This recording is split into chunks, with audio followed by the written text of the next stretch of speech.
Hi, നിങ്ങൾ എന്റെ പുറകെ കാണുന്ന ഈ ഒരു വീട് ഉണ്ടോ? ഇതാണ് കേട്ടോ എന്റെ വീട്. സോറി, ഇതായിരുന്നു എന്റെ വീട്. പക്ഷെ ഞാൻ ഇപ്പൊ താമസിക്കുന്നത് ഇതാ ഈ ഒരു വീട്ടിലാട്ടോ, ഈ ചെറിയൊരു വീട്ടിലാണ്. അപ്പൊ ഞാനിങ്ങനെ ആ വലിയ വീട്ടിൽ നിന്നും ഈ ചെറിയ വീട്ടിലേക്ക് എത്തി എന്നുള്ളതാണ് ഞാൻ ഇന്ന് പറയാൻ പോകുന്നത്. വേറെ ഒന്നുമല്ല, ഇതായിരുന്നു ഞങ്ങളുടെ തറവാട് വീട് കേട്ടോ. ഈ വീട്ടിലാണ് ഞാൻ ജനിച്ചതും വളർന്നതൊക്കെ. അതിനുശേഷമാണ് നമ്മൾ ഈ ഒരു വീട് വെക്കുന്നത്. 2017 ഈ ഒരു വീട് വെച്ചത്. സത്യം പറഞ്ഞാൽ ഒരുപാട് ആഗ്രഹങ്ങളും പ്രതീക്ഷകളോടും കൂടിയിട്ടായിരുന്നു ഇപ്പൊ നമ്മൾ ആ ഒരു വീട് വെച്ചത്. പക്ഷെ വെറും 2 വർഷം മാത്രമാണ് നമുക്ക് ആ ഒരു വീട്ടിൽ താമസിക്കാനായിട്ട് പറ്റിയത്. 36 സെന്റ് സ്ഥലം നമുക്ക് ഇവിടെ കുടുംബസ്വത്തായിട്ടുണ്ടായിരുന്നു. അതിൽ 15 സെന്റ് സ്ഥലത്താണ് നമ്മൾ പുതിയ വീട് വെച്ചത്.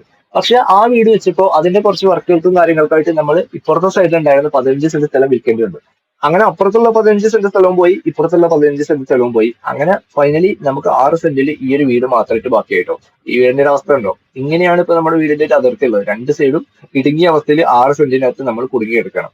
വേറൊന്നുമല്ല, ഇതിന്റെ മെയിൻ ഉത്തരവാദി ഈ കാണുന്ന ഞാൻ തന്നെയാണ് കേട്ടോ.